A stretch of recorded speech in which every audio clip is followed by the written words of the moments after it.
mundo, buenos días, buenas noches. Esto es Rey con Barba y vamos a comentar, como siempre, las principales noticias de la semana. Pero antes, para empezar hoy día, quiero manifestar públicamente mis condolencias, aunque las he dado ya personalmente, pero por el fallecimiento en un accidente automovilístico en el norte del país, en Máncora, de la periodista Doris Bailey Letts.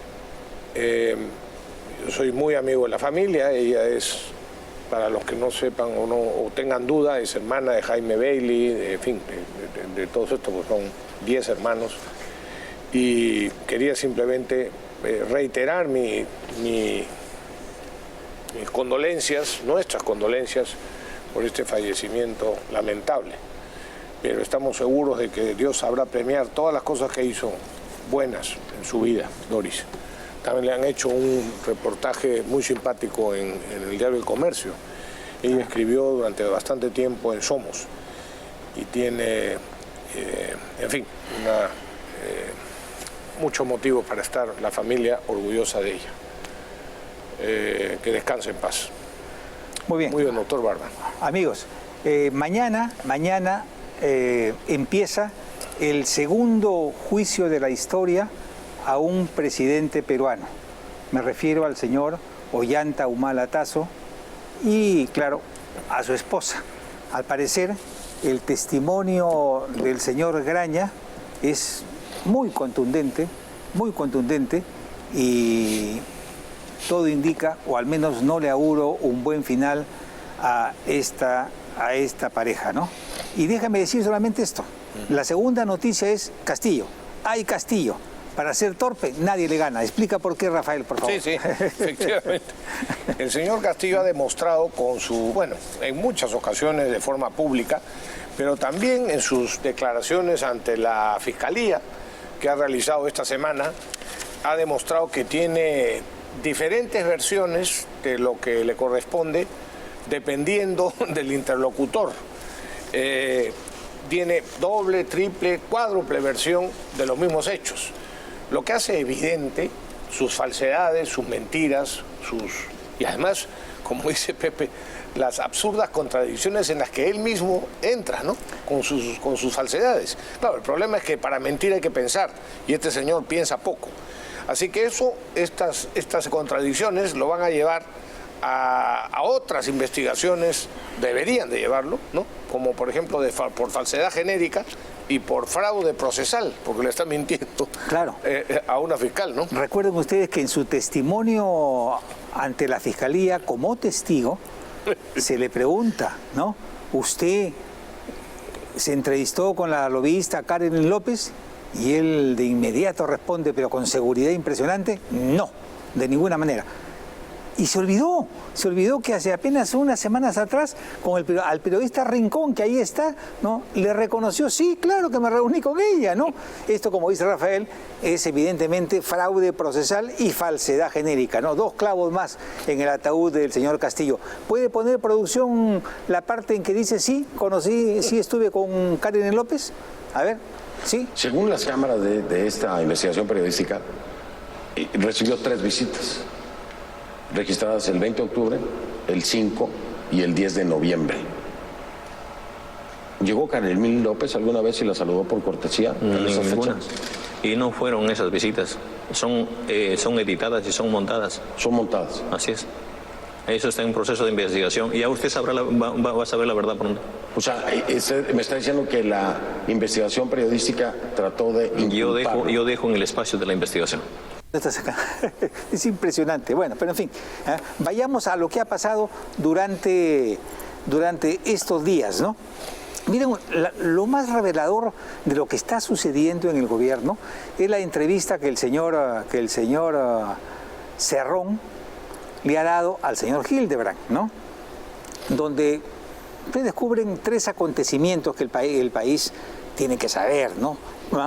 Uno de ellos, ¿no? Es el siguiente. Según la Constitución, el presidente de la República nombra a su primer ministro y el primer ministro propone al gabinete, ¿no? Pero en estos tiempos demenciales nada es como debería ser, ¿no? Resulta que que el señor Vladimir Cerrón afirmó que el cuarto gabinete ministerial, encabezado por el señor Aníbal Torres, fue un producto del consenso entre el Ejecutivo y el Partido Perú Libre, es decir, entre Castillo y él, ¿no? Es impresionante, ¿no? Y dos, Pedro Castillo dice, Cerrón, no dice, él está de acuerdo con el ideario marxista-leninista de nuestro partido. Lo que pasa es que tiene temor, lo que pasa es que le faltan un poquito de reflejos, pero dice, no se preocupen, esto va a cambiar. ¿Ah? Y de paso, por supuesto, manifestó su repudio total al señor Bermejo, que le está disputando los puestos públicos, y a la señora Dina Boluarte, ¿no? Que al parecer es para él una especie de rehén, ¿no? De los caviares que quieren vacar a Castillo para ponerla a ella como presidenta, ¿no? En todo caso, son... Ponerla como presidente para que los contrate a ellos. Sí, claro, por supuesto, ¿no? por supuesto, ¿no? Porque no todos tienen trabajo. Ahora, esto a mí me lleva a la siguiente pregunta, Rafael, ¿no? Que acá ya, al menos lo hemos dicho durante varias semanas, ¿no? Es decir, ¿puede caer el señor Castillo? La respuesta es que por ahora no hay los votos, se necesita 87 votos y por ahora no alcanzan a veces ni siquiera para una interpelación. Así que por vía Congreso no hay forma de vacar al señor Castillo. ¿Y puede el señor Castillo cerrar el Congreso de la República? Tampoco puede. Con la anulación de la negación fáctica de la cuestión de confianza y el referéndum, Castillo no puede cerrar el Congreso, ni tampoco ir a su asamblea constituyente, ni por supuesto hacer ningún referéndum, ¿no? Así que aquí las aguas están estancadas. Esto podría cambiar si la Fiscalía de la Nación, ¿no?, escarbase solo un par de centímetros, ¿no? Entonces las pruebas saltarán como una pus abundante, ¿no? Pero en fin, ¿no? Este es más o menos el panorama, ¿no? No sé si pueda cambiar en los próximos meses, pero creo que las cosas tienen para rato. Y esa gente que ustedes ven es para mantener vivo el espíritu de su partido. Agarran a gente de las provincias más lejanas, les dan su viático, su pasaje, los traen a Lima, hacen un poco de bulla, gritan hay que cerrar el Congreso, hay que quemarlo, y se vuelven a ir. Asunto concluido, ¿no? Asunto concluido. Pero de aquí a que puedan establecer una asamblea constituyente vía la Constitución, imposible. Tendrían que dar un golpe de Estado, ¿no? No, yo estoy completamente de acuerdo contigo en lo del golpe de Estado, si es que efectivamente quieren insistir en la constituyente, porque hoy día solo a través de un golpe de Estado. Es inviable. Ahora, yo reitero, como tú reiteras tu teoría de que es imposible por ahora la vacancia, que se consigan los votos necesarios para la vacancia, yo vuelvo a insistir también, si me permites, en mi tesis. Pues solamente, no te voy a contradecir, pero déjame dar mi tesis. Claro, ¿no? Tiene usted todo el derecho, ingeniero. Y voy a aprovechar un artículo, o una nota periodística, mejor dicho, de Radioprogramas del Perú, de RPP, respecto de Chile, que la toma a su vez de la agencia de noticias EFE, la agencia española. Que está, por supuesto, como muchísimos medios de comunicación y como muchísimas agencias internacionales, repleta de caviares, de socialistas y eventualmente de neomarxistas. Este programa Rey con Barba, tenía inicialmente, y lo hemos procurado hacer, aunque nos ganan otros temas también, la idea de mostrarle a la gente cómo los medios de comunicación mienten muchas veces o manipulan por lo menos a la opinión de la gente común y corriente. Así nació este programa. Y con esa finalidad, entre otras, hacerle ver a la gente por qué no se puede confiar en la forma en que los medios de comunicación están actuando hace muchos años, especialmente en el Perú, por supuesto, con honrosas excepciones. Y cómo esos medios de comunicación, lamentablemente, repito, manipulan a la gente. Hay una nota periodística del día de hoy en las redes sociales de RPP, hoy o ayer, en la que cuenta que Chile, la constituyente en Chile, ha decidido hacer de Chile, ha aprobado la comisión respectiva, ha aprobado que quieren hacer de Chile un gobierno, un estado federal, regional, sí, ¿no? regional, por regiones, etcétera. Bueno, y la nota adolece de lo siguiente. Yo he puesto esto en Facebook, pero lo voy a leer, muy cortito.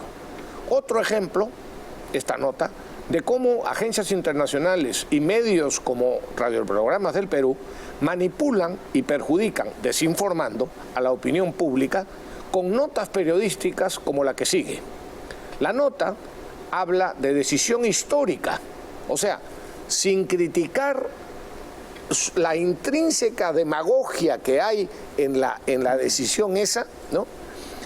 Habla de decisión histórica para poder descentralizar a Chile. Califica despectivamente de derechistas y oficialistas a quienes se opusieron a la aprobación de esa norma, de ese artículo de la nueva Constitución, pero no dice que la mayoría que votó a favor son comunistas y socialistas. Ahí sí no los califica. O sea, que descalifica despectivamente los derechistas y oficialistas, votaron en contra. Después manipulan calificando a la constituyente de tendencia, mira tú, independiente y progresista, cuando lo que debería de señalar, porque hay que llamar a las cosas por su nombre, es de tendencia neocomunista, porque eso es la constituyente hoy día en Chile. Y reaccionaria. Y reaccionaria. Y por supuesto, nada de progresista, es completamente reaccionaria. De las cosas más retrógradas y reaccionarias que hay en el mundo es justamente el marxismo. El cúmulo de todos los errores filosóficos, ideológicos, prácticos, económicos, sociales, etcétera, es el marxismo. Y dicen ellos que son, así se llaman a sí mismos, progresistas. Y los medios irresponsables, o mejor dicho, infiltrados por gente que probablemente lo hace a propósito, pero los medios o los dueños de los medios no se dan cuenta, no les importa con tal de hacer billete, con tal de hacer dinero. Pero bueno, mienten y se arrogan la atribución de interpretar que la mayoría, porque dice la nota, la mayoría de los chilenos ven en la nueva Constitución como una oportunidad de reconocer diferentes culturas, como si la Constitución chilena actual no reconociera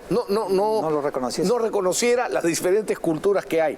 Lo que no reconoce, lógicamente, es que hayan diferentes naciones, porque Chile es una nación, como lo es el Perú, y sin embargo allá y acá, igual que Bolivia, con el mal ejemplo de Bolivia, lo que quieren hacer es una república, como es multiétnica y regional, multiétnica y autónoma. No, sí, claro, eso falta en el multinacional, debate, multinacional, o sea, varias nacionalidades, ¿no? Varias naciones, mejor dicho. Y después no evalúan la capacidad intelectual de los constituyentes, que dicho sea de paso, deja muchísimo que desear, si es que han escuchado ustedes a determinados ejemplares de los constituyentes de Chile, no solo de su ignorancia, sino de su incapacidad intelectual. No evalúan la capacidad intelectual de los constituyentes, se conforman con afirmar que es históricamente la primera constitución en el mundo, así dice la nota periodística, redactada por un número equilibrado de hombres y de mujeres, al margen, como digo, de su capacidad intelectual. Es decir, ejemplo clarísimo de las recomendaciones de Gramsci para subvertir la cultura llevadas a la práctica. Bueno, este ejemplo es diario en el Perú, diario. Y vamos a empezar en los siguientes programas a hacer ver cómo siguen haciendo muchas veces ese tipo de manipulaciones. Ahora, cuando mencionamos a Antonio Gramsci, queremos decir que fue un hombre que vivió en la década de 1920, ¿no? Así que es. fue tomado preso y en la cárcel escribió sus cuadernos de cárcel, ¿no? Donde ataca básicamente a la superestructura y dice que Marx se equivocó en lo que se refiere a conquistar el poder por la fuerza. Por las y que armas. lo que hay que hacer, que los comunistas tienen que hacer, es capturar la cultura, la educación, infiltrarse en las instituciones y entonces todo caerá por su propio peso. Y tenía razón. Tenía razón. Por supuesto que tenía. ¿Qué es lo que están haciendo? Es lo que han hecho hace décadas. Y si a eso le agregas esa arma brutal que se llama la propaganda, entonces no hay pierde. Porque la propaganda, ¿en qué consiste? En convencer a la gente, por ejemplo, que una determinada mentira es verdad. Y para que eso suceda, lo único que tienen que hacer es repetir, repetir y repetir. No sé si tenemos tiempo, pero Rafael, me gustaría que ese pongan video, ese video, adelante, por favor, lo estamos viendo, pongan, vamos. para que ustedes logren entender en su verdadera dimensión qué es lo que ha pasado en Chile y qué es lo que nos estamos jugando aquí. Escuchen, por favor, a este caballero. Sí. El socialismo ha tenido algo tremendamente interesante, que fueron sus difusores, o sea, empezando por Gramsci. Gramsci es un hombre que se dio cuenta que no tiene que llegar a través de la revolución armada, sino precisamente a través de la batalla cultural. Entonces lo que hizo fue, la frase de él era tomar la educación y la cultura y el resto se da por añadidura. Y es impresionante el trabajo que han hecho. Nosotros estamos trabajando, por ejemplo, en mostrar el adoctrinamiento en Argentina, pero en toda América Latina, en los libros de texto, en los manuales de texto, en los maestros, en los profesorados, todo lugar donde se enseña a educar a la gente, por lo pronto se enseña con la pedagogía del oprimido, que es un libro de Freire. Freire es un autor brasileño que enseña a la gente, el objetivo explícito que tiene es enseñar a los jóvenes y a los niños a sentirse oprimidos por el capitalismo. Y sentirse oprimidos porque eso le genera una emoción, ponerse en movimiento. La emoción es la bronca. El movimiento que quieren iniciar es la lucha de clases. Entonces es muy atractivo la forma que la hacen, pero además han estudiado mucho cómo piensa el ser humano. Cómo piensan, no con el neocórtex, los liberales siempre hablamos de la razón, los datos y demás. Y ellos saben que la acción se produce por el hipotálamo, por las emociones, por el cerebro primitivo. Y ellos van derecho hacia el cerebro primitivo. Y por eso les interesa tener cineastas, psicólogos, tienen filósofos del lenguaje, han aprendido con las neurociencias y la neurolingüística cómo funciona el pensamiento. Es impresionante, por ejemplo, cómo funciona el cerebro con algunas palabras que nos parecen muy buenas porque lo heredamos. Por ejemplo, la palabra justicia. Pero si la justicia es buena y la palabra social es buena, justicia social debe ser buenísimo. Ahora resulta que justicia significaba dar a cada uno lo suyo. Lo que vos producís es tuyo y lo que vos producís es tuyo. Ahora cuando le agrego la palabra social, lo vacío de contenido y le pongo lo contrario. Ahora lo que vos producís ya no es tuyo. Es tuyo mientras los políticos te digan que una parte sí. Y la otra parte, la que ellos decidan, es la que te pueden sacar. Y se la dan a otro que no produjo nada. Eso que antes se llamaba robar, ahora se llama justicia social. Entonces, a través de eso han logrado ir cambiando y minando la forma de pensar. Pero lo han hecho no solo en economía, no solo en temas de distribución de la riqueza, lo han hecho en temas sociales, lo han hecho en temas como que sexuales, en la ideología de género. Es decir, que esta gente se ha metido muy profundo en muchos temas y ha convencido a la mayoría, y yo sé que esto mismo que he dicho ahora no es políticamente correcto, porque han dominado todo lo que es políticamente correcto. En el clima, en cantidad de temas, en la ecología, en un montón de temas. Y se alejan de la racionalidad y pasan a usarlo de la manera sentimental. Mira tú, clarísimo. Aya de la Torre no se equivocó cuando hace más de 50 años declaró con precisión, ¿no?, que en nuestra época, no se puede ser demócrata cabal si se entiende de democracia y de justicia social, si no se es anticomunista. Pero no hay que darle a la palabra anticomunista el sentido vulgar de la expresión, que es atacarlos con un palo. No. Claro que podemos tratar, conversar y dialogar con los comunistas, ¿no? Porque a veces podemos encontrar puntos de concordancia. Y además porque son seres humanos, son comunistas que merecen respeto por la dignidad de seres humanos que tienen. Pero suave con las personas, duro con las ideas. Pero sin olvidar, Rafael, quiénes son ellos y qué es lo que buscan, y quiénes somos nosotros y qué es lo que buscamos. Claro. Es lo que traté de que nuestro amigo Porky entendiese, creo que infructuosamente. Sí. Bueno, efectivamente. Y déjame comentar otra cosa, Pepe, sobre el Consejo de Ministros, porque el presidente del Consejo de Ministros, Aníbal Torres, no solo ha resultado un hombre que recurre tremendamente a la hipocresía. No solamente recurre a la forma irrespetuosa de tratar a los demás, mira tú las cosas que dijo hace poco del Congreso, en fin, acusándolo además, miren, analicemos el tema, cosa que no hacen los medios, esa es otra deficiencia. Vamos a poner ese audio dentro de un momentito, el que están poniendo ahí en pantalla, porque es significativo con lo que voy a decir, pero recuerdo, eso es otra de las cosas que no se hacen en los medios de comunicación y creo que deberían de hacerse. Cuando es evidente la hipocresía, cuando es evidente la falsedad, no estoy diciendo contradecir opiniones, porque todo el mundo tiene derecho a dar su opinión, pero cuando se dicen cosas que son evidentemente falsas, porque se pueden comprobar la falsedad que se acaba de afirmar, hay que hacerlo notar. En los medios de comunicación tienen que saber orientar al lector, al televidente o al oyente respecto de una falsedad evidente, objetiva, que está pronunciando o señalando el entrevistado o el que sea, ¿no? No solo es un hombre hipócrita, no solo es provocador y agraviante, también es ignorante y cantinflesco. Así como el señor Castillo dice barbaridad y media, la mayor parte de ellas sin sentido, escuchen por favor un momentito estas declaraciones del señor Aníbal Torres hablando sobre el tema de la pandemia. No hay otra solución, solo la pandemia nos puede liberar de la muerte como consecuencia de la vacuna.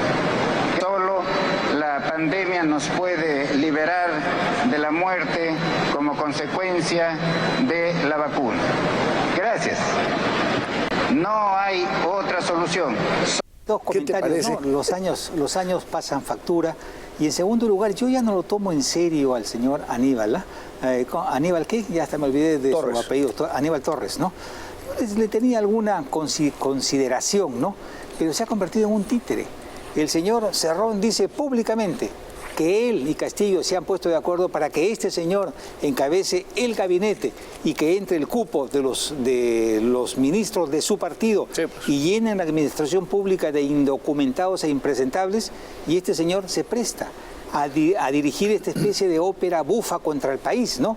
Entonces, que lo que él diga no tiene importancia, porque tiene que consultar antes con Castillo, Castillo tiene que consultar con Cerrón, Cerrón tiene que consultar con el embajador de Cuba.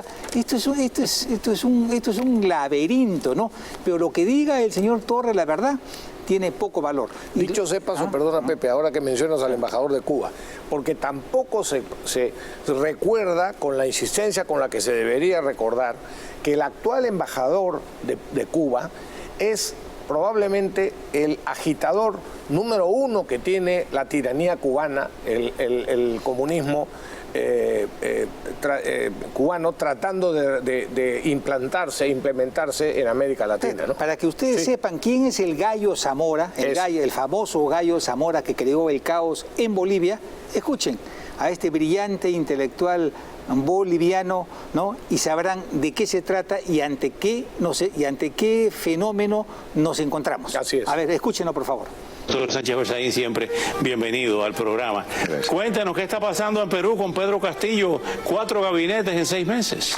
Ha posesionado su 4º gabinete, es un fracaso de gestión de gobierno, pero además ahora está criticado porque el gabinete no tiene mujeres, además de ser el sombrero luminoso, como le han terminado diciendo en el Perú, ha resultado extremadamente machista. Pero en el ámbito serio, en el tema del Perú, la ingobernabilidad está perjudicando grandemente a ese país y hay un dato que hay que aportar.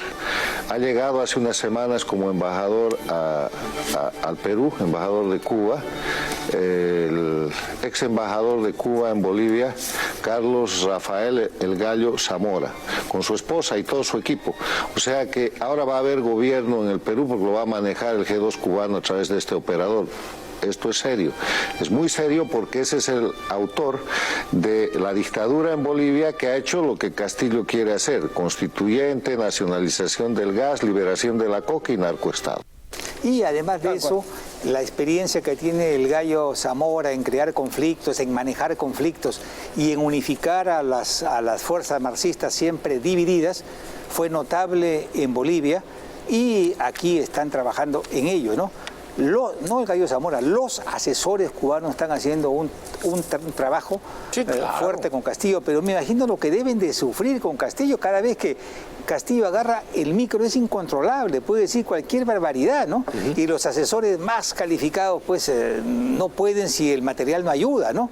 Es bien complicado, ¿no? Pero escuchemos al general Quiabra, por favor. Toda guerra tiene una finalidad. Una guerra convencional, la típica que conocemos, es la de imponer la voluntad al adversario con la fuerza de las armas para apropiarse de un área vital. En la guerra que el enemigo nos declaró, la finalidad era destruir nuestro país para sobre sus ruinas construir la República Popular de Nueva Democracia. Lo que buscaban era quebrar nuestra voluntad y para lo cual empleaban el terrorismo, el sabotaje, la guerra de guerrillas y la agitación y propaganda. El surgimiento de Sendero Luminoso en nuestro país se presenta justo cuando regresábamos a la democracia y el gobierno de turno no supo identificar la naturaleza de la amenaza. Bueno, General Quiabra siempre se distingue en el Congreso por decir las cosas claras y es uno de los hombres puntuales que tenemos ahí firmes en el cañón como tantos otros, ¿no? Sí, porque sabe, efectivamente sabe lo que dice, ¿no? Efectivamente sabe lo que dice. Ahora, ha mencionado el tema internacional ahora con ocasión de lo que hemos comentado del famoso embajador de Cuba en el Perú, el Carlos Rafael El Gallo Zamora. Pero la vergüenza que debería de sentir, no solo el actual canciller, ¿cómo se llama? Albán, ¿no? ¿O no? Es el actual canciller, ¿cómo se llama? El nuestro, sí. ¿Ah? Albán es, sí, bueno, ya. Bueno. Cambian tan rápido, ¿eh? ¿Ah? Landa, efectivamente. Son dos caviares que se parecen, por eso me recordaba. Landa, gracias. Este señor Landa, pero no solo él, también Maurtua y también otra serie de ex cancilleres recientes, ¿no? Por supuesto, los de este gobierno, todos, y los del gobierno de Vizcarra, bastantes. Porque, fíjense, y esto lo está diciendo con mucha responsabilidad González Posada, ¿no? Luis González Posada, que ha sido canciller de la República y lo tiene claro y está dando una batalla prácticamente solo en estos aspectos, prácticamente solo.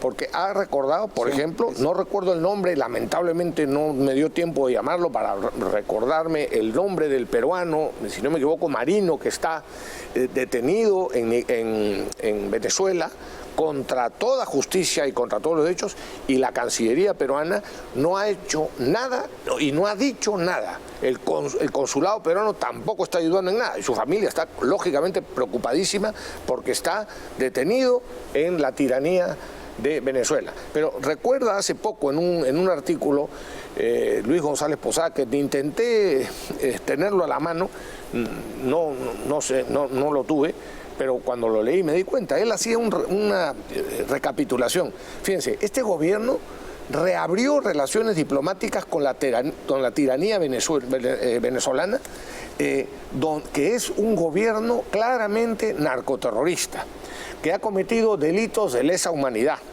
que genera o que ha venido cometiendo y sigue cometiendo crímenes y abusos de todo tipo, ¿no? Maduro y sus cómplices, que no ha dicho una sola palabra en contra de los abusos que está cometiendo Daniel Ortega en Nicaragua, que contra todas las normas y por supuesto apoyado por sus cómplices, igual que la misma historia que Venezuela y que Bolivia, es la cuarta vez que se presenta a la elección y por supuesto para conseguir ganar metió a preso a todos los candidatos distintos a él, ¿no? Fíjense el tipo de democracia. Y nuestro canciller, Landa, ahí no dice nada, como no dijo tampoco el otro, ¿no? El anterior. Y lo que está pasando en Bolivia, en Bolivia otro narcoestado, claramente, y donde han, entre muchas otras barbaridades, y por eso tienen la raza, todavía tienen la raza algunos de hablar de derechos humanos. Y este canciller, en su discurso de ascensión, digamos, en su toma de posesión como canciller, recuerdo que habló de los derechos humanos. No, oiga, canciller, habría que decirle, la expresidenta de Bolivia, perseguida política, evidentemente está presa y además mal de salud. La van a matar en la cárcel. Y la Cancillería peruana no dice nada. Es una verdadera vergüenza al nivel que hemos llegado, porque normalmente la Cancillería peruana, al margen de las posiciones políticas del país o lo que fuera, sabía actuar internacionalmente y sabía hacer respetar los derechos humanos de todos. Una cosa más de la que verdaderamente nos debemos sentir defraudados los peruanos, sin vergüenzas que tenemos en el poder. Y la Cancillería tenía tanto prestigio que incluso de varios países vecinos mandaban a sus jóvenes a estudiar en la Academia Diplomática, en la Escuela Diplomática del Perú, ¿no? Así que, bueno, pero eso aún se puede recuperar. Pero decíamos al principio que el Congreso por ahora no tiene los votos para vacar al señor Castillo, y el señor Castillo por su lado no tiene las herramientas jurídicas para poder cerrar el Congreso. Eso no significa que va a haber una tregua como inventan los periodistas. No, no, no. Él va a seguir hablando de su constituyente y va a seguir esperando que haya un momento por ahí en que puedan caer en la trampa de la confianza, por ejemplo, ¿no? Y el Congreso, por su lado, debe afinar el control político para que esta gavilla que hoy gobiernan desde Palacio haga el menor daño posible, sin olvidar que su tarea fundamental, el deber fundamental de este Congreso es mantener abierta la institución congresal, porque el Congreso, tengámoslo claro, es la única valla, es el único cordón sanitario que hoy por hoy impide que de la democracia pasemos al comunismo. Esto lo ve claro hasta Mariela Balbia, que dice darle... ¿Cómo que hasta Mariela Balbi? No, porque... pero ¿por qué es el hasta? Porque Mariela es bien contundente. Mariela es feroz en sus críticas. Y ella dice, ¿no? Y ella dice, darle la confianza al nuevo gabinete es una encrucijada. De negársela, el Congreso podría ponerse a un paso del abismo casi, ¿no? Y el nivel de confrontación es tal que probablemente se nombraría un gabinete peor que el actual. Y chau, Congreso, ¿no? Y necesitamos un Congreso en funciones. Y Raúl Ferrero Costa, con esto concluyo, advierte, si se cierra el Parlamento, nos vamos al abismo, directo a la dictadura y al populismo. Por eso insisto, el deber fundamental de este Congreso es ponerse fríos y no olvidar que las puertas del Congreso tienen que permanecer abiertas y en funcionamiento, y sobre todo buscar los mecanismos para que haya una oposición que de una u otra manera no solamente fiscalice al Poder Ejecutivo, no solamente censure a los malos ministros, sino que también de una u otra manera trate de reencontrarse en algo con la confianza y el respeto ciudadano, lo cual es muy difícil, porque en todas partes los congresos son impopulares, ¿no?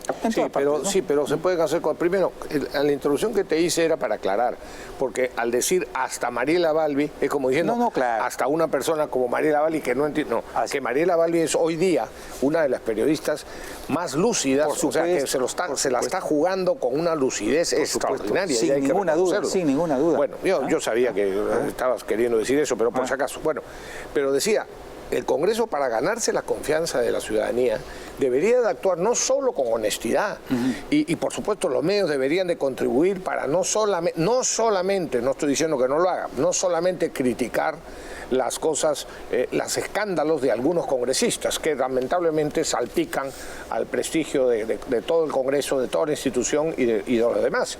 Esa es una de las cosas que me llevaron a mí, por ejemplo, y creo que a ti también, Pepe, a decir, yo no quiero saber más de postular al Congreso, ¿no? Porque los escándalos o las barbaridades que hacen, que dicen y que, en fin, generan los sinvergüenzas que lamentablemente hay en todo el Congreso, repercute en la fama y en el buen nombre de quienes no hemos cometido ningún delito ni hemos tenido ningún acto de corrupción. Pero termino con esto, Pepe, termino con esto, permíteme.